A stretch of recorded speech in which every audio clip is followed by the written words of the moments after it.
Alrighty, so for the first time in Bioshock 2, it is now time to take on another Big Daddy.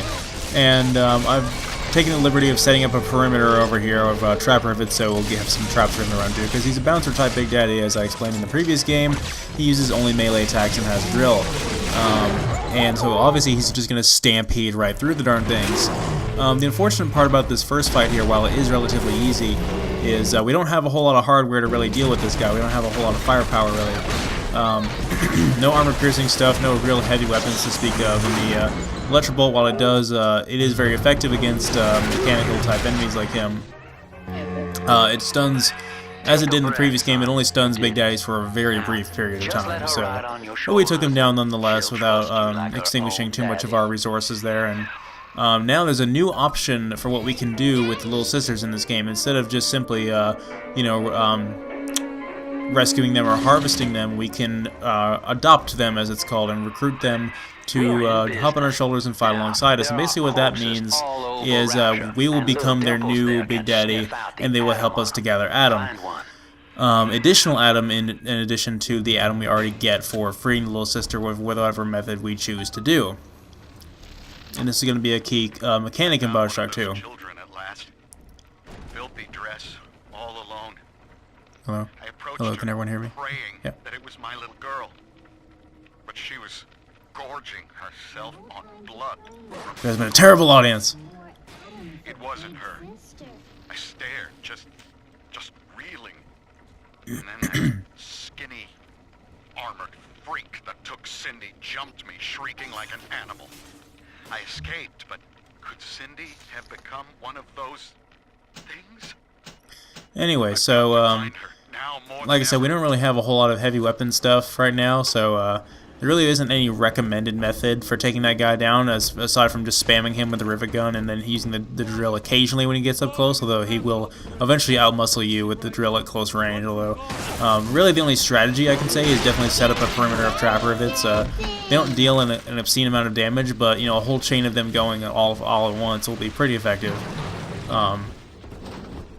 Anyway, but overall, the Big Daddy encounters in this game are nowhere near as challenging as they were in the previous game on their respective difficulties.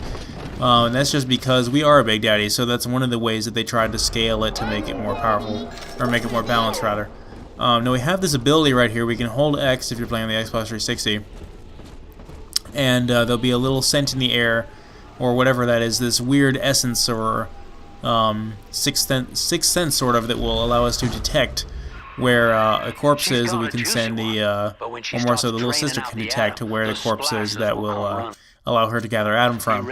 Now, I demonstrated it here, but I completely forget about this feature later in the game, because I already know where all the corpses are that I'm going to be doing these gathers at. And basically what the gathers are we set the little sister down on a corpse, and she harvests Adam, just like you see the Big Daddies doing in the previous game and in this game when they're in the wild naturally. But the catch is, when splicers hear the little sister gathering, they're going to come flocking like mad. And they're going to act like we're giving out free hotcakes over here. And all of them are going to start coming at once. We basically have to do a sort of defend the perimeter type defense sequence. And that is where this game's choices that I made for this Let's Play are concerned the most.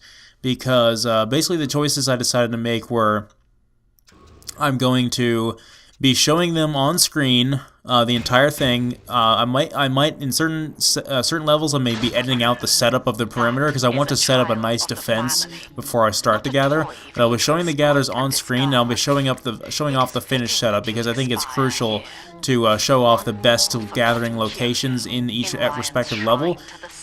And I also think it's crucial to show off all the weapons and items and special abilities that can be used defensively to set up these types of perimeters. So basically the only thing we have right now is this first one is scripted here. We have to do it at this specific location pretty much.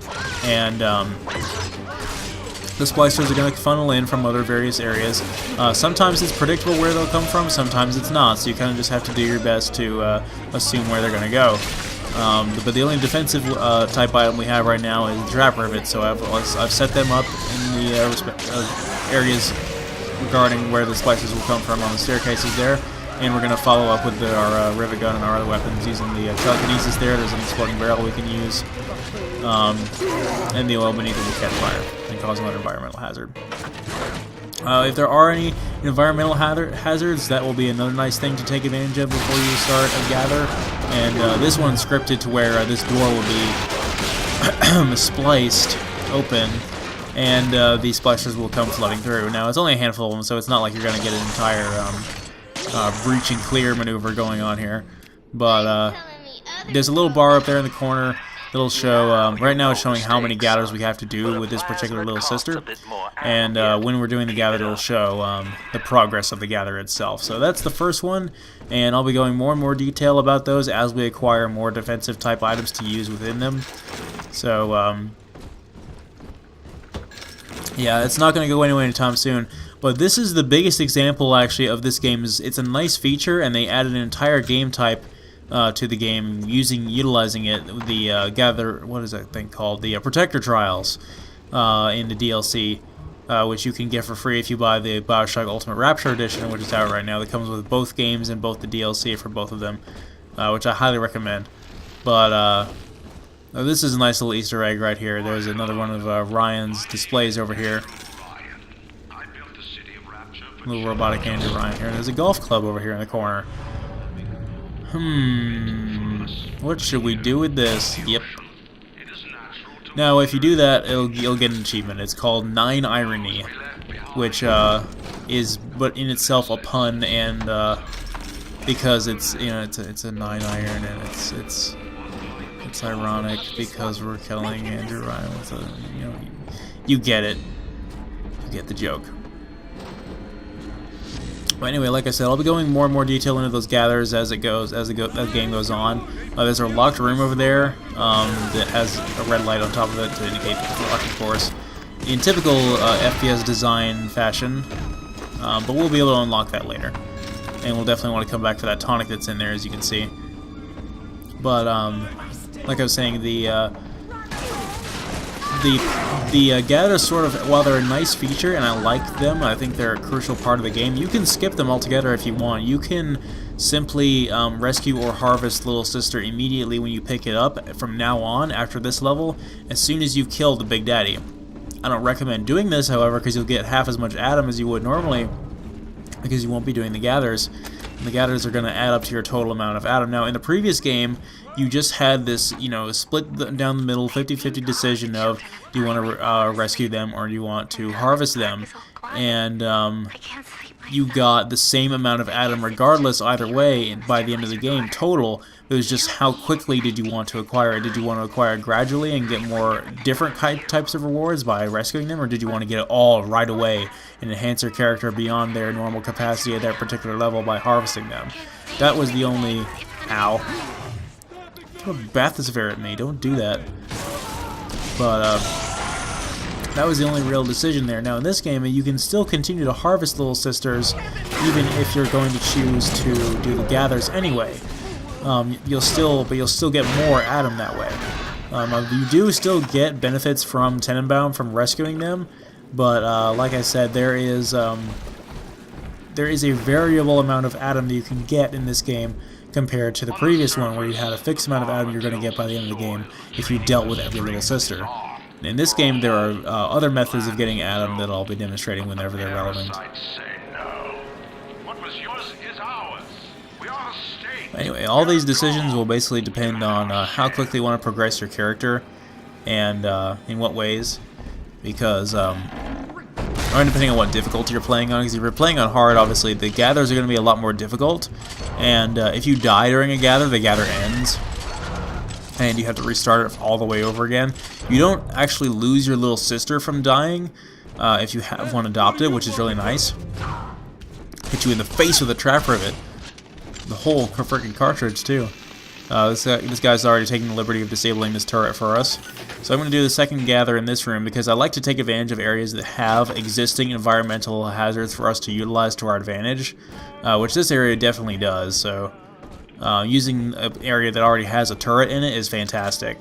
There'll be other areas later in the game where I'll have a hacked camera in the area, so all splicers that come into the area will set off a friendly alarm where there'll be security bots going to go attack them. So, here's the third alternate ammo type for the, or third ammo type, second alternate for the rivet gun. It's a heavy rivet, which is basically the same thing as a regular rivet, except it is a lot slower with its rate of fire, and it's a lot more powerful, so it's basically just a trade-off for the regular rivet. Still just as accurate, though. We'll be using it against heavier enemies like Big Daddies. But overall, it's pretty good. We don't really... They're kind of rare, and I don't really remember to use them all that much, so it's pretty balanced that way. I'm going to set up my trap rivets over here and secure the perimeter and get ready for this gather here. This one is a really good location because you have an enclosed room here where you can clearly tell all the entrances and exits, and all the enemies have to sort of funnel in like that. I'm going to save before every gather as well, so that those saving screens are very brief, just like they were in the previous game, but if necessary I'll edit them out if they drag on too long. All the loading screens, like between levels, I'm definitely going to edit out, but there's those screens right there. They're brief enough to where I don't think I have to. But yeah, like I was saying, use it. I'd already have a plan for the location of every gather I'm going to do in this game for the most part. Some of them I might do off screen to cut down on time. It depends on the level and how I'm starting to get on time with these videos. But I have a plan already. So all these, I'm never going to use the whole little sister, atom sensing ability to locate the corpses. I'm going to know immediately where they are. And a lot of times it's going to be me starting on the core mission objective, finding a little sister, getting sidetracked, and going through all the optional areas to find all the additional loot and explore the area and stuff like that, and finding the 2 gathers along the way. I'm pretty sure you can do only 2 to 3 gathers per. I think you can do 2 gathers per little sister, and there could be 2 to 3 little sisters per level, is what it is. So there's that many. There's at least that many corpses in every level, if not more. And some of them do have more, so you have choices there depending on which one you prefer to do. You don't have to do a gather at a specific location if you don't want to. There's that exploding barrel over there I forgot to use, but that'll be okay. Also, our turret's kind of starting to die here. Nothing we can do about that. For now, at least. Anyway, that's both the gathers in this for this little sister taken care of. There might be more in this level, and actually I don't think there's any more in this level, but again, there's all the rest of them through the rest of the game. And as part of this run, I'm not considering this a complete 100% run or anything, because I don't think I'll be able to get all the audio diaries or all of the Power of the People stations in this game like I did in the first game. But the achievement, ironically enough, for the audio diaries in this game is I will be listening to all audio diaries I pick up, but I will not be claiming I'm going to get all of them. The thing is this game actually doesn't care if you get all of the audio diaries or not. It just wants you to get 100 of them, and which therefore claims that there's more than 100 of them, which there is.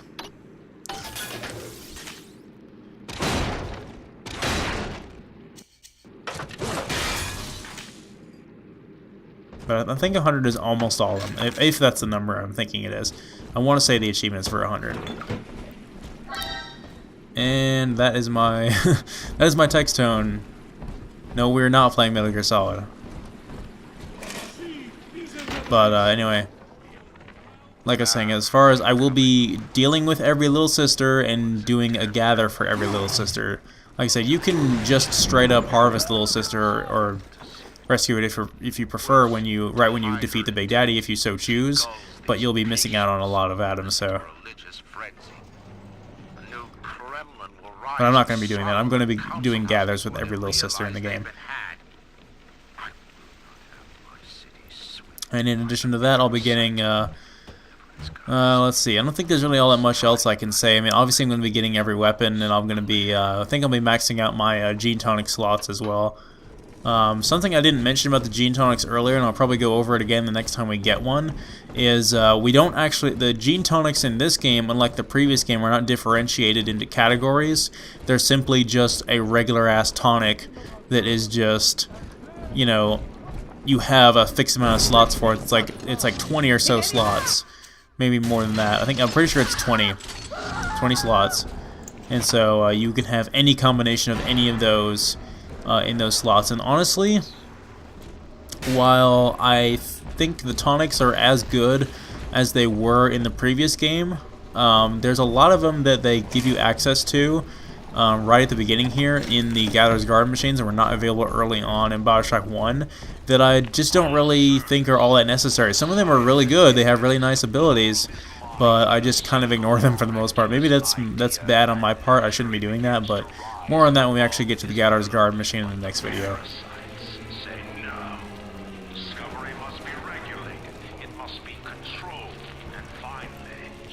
Same thing goes for the vents, where you are going to eventually you have to deal with the little sisters at the vents now, so you can put them back if you choose to rescue them. And the same thing goes where you don't have to use a specific one if you don't want to. There's several of them in the environment, but in this level they're going to deliberately make them scarce, so you have to travel throughout the level and explore.